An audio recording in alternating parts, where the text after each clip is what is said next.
तो आप तो इन्हें जानते होंगे, पहचानते होंगे। ये कमाल की नैरेटिव सेट करते हैं। नोटबंदी होती है तो सबसे ज़्यादा इन्हें ही दुख होता है। पता नहीं कितने नोट जमा कर रखे हैं। हाँ, अपने पक्ष में कहते हैं कि इन नोटों को बेकार करने से क्या लाभ। ये नोट जब बेकार होते हैं तो इनको जला दिया जाता है, और फिर नए नोट को बनाने में कितने पेड़ कट जाते हैं, कितना वृक्ष कटता है, तब फिर पेपर बनता है और उसका फिर नोट बनता है। शायद उन्हें थोड़ी लज्जा अब भी नहीं आती होगी कि वे जो बर्बाद हुए नोट, जो नकली, जाली, असली को सबको ब्लैक, जितने भी प्रकार के नोट थे सबको खारिज करने के लिए जितने नोटों को वापस लेकर बैंक में जलाया गया, अब उतने नोट तो छपते भी नहीं हैं। एकदम कोई नोट हाथ में देखता भी नहीं है। सब कुछ डिजिटल सिस्टम से अपने आप हो रहा है। कहाँ किसके पास नोट है? केवल ब्लैकमेलियर के पास, केवल काले धंधे करने वाले के पास, केवल नेताओं के पास, मुख्यमंत्री, एमएलए, ऐसे ऐसे लोगों जो उनके चमचे हैं, सब बेईमानों के, उनके घर में नोट पड़े हुए, और उन नोटों को सरकार एकाएक कह दे कि ये नोट खारिज हो गए हैं। तो हाय हाय रवीश कुमार क्यों करे रवीश कुमार हाय हाय, यह नहीं समझ में आता है। आज करोड़ों भक्त अयोध्या पहुंच रहे हैं तो ये सबूत मांगते हैं कि करोड़ों अयोध्या पहुंच रहे हैं तो टोल टैक्स में कलेक्शन भी तो होना चाहिए इस हिसाब से। यह नहीं पता रवीश कुमार को कि क्या करोड़ों भक्त ट्रक पर लोड होकर के जा रहे हैं कि टोल टैक्स देते हुए जाएंगे। ये केवल उत्तर प्रदेश के आसपास के क्षेत्रों से जा रहे हैं।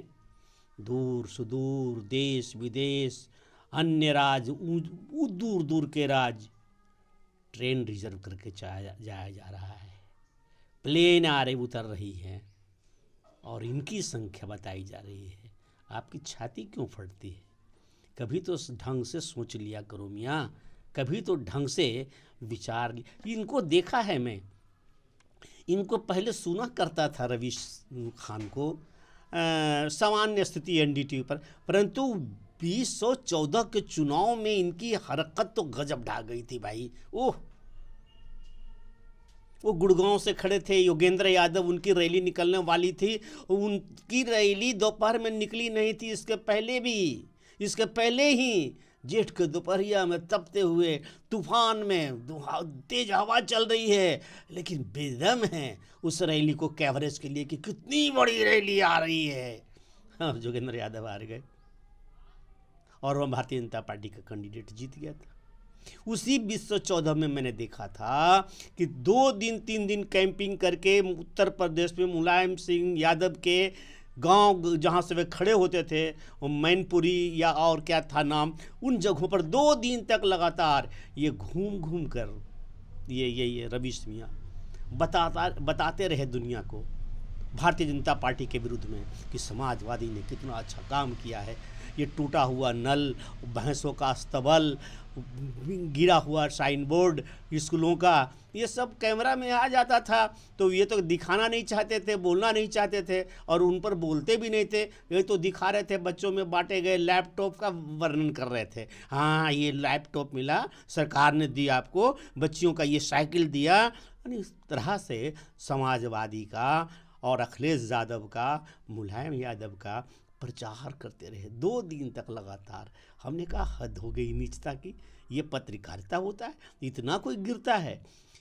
तीसरे चौथे दिन इसी रवीश कुमार को देखा पटना में वो कहीं लालू प्रसाद यादव जी भाषण करने के लिए हेलीकॉप्टर से उतरे और सभा स्थल पर गए। मुश्किल से 500,000 आदमी की भीड़ थी, बिल्कुल भीड़ नहीं थी। निराश होकर के लालू प्रसाद यादव अपने हेलीकॉप्टर की ओर बढ़े आ रहे हैं। सुदूर में रवीश कुमार दिख जाते हैं। हाँ, रवीश तो दिख जाते हैं तो दूर से ही कहते हैं, का कहा तड़ा लोग सब, लालू यादव पूछते हैं, और ये कुछ नहीं बोलता, जानता है हताशा की स्थिति है। वो 2014 की बात थी, और तब से यह बेचारा बुरी तरह से मुंह की खाए हैं, और हर बार पराजय, लेकिन फिर भी जनता की नब्ज नाड़ी समझने सुनने के लिए तैयार नहीं।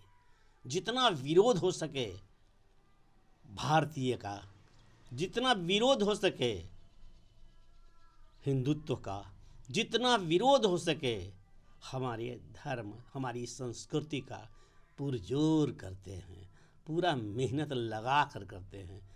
पता नहीं कौन देता है इनके इतना मसाला, कौन देता है इनका खुराक, और कौन करता है इनकी इतनी चिंता, किस ओर से ये लगे हैं, वो कौन सी शक्तियां हैं।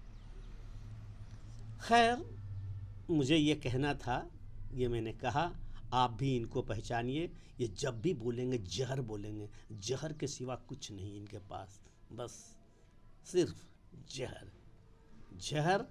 और ये जहर उगलते हैं। ये ऐसा नहीं कि जहर को कंठ में रख लिया, जहर को पचा गया, नहीं पचा सकते।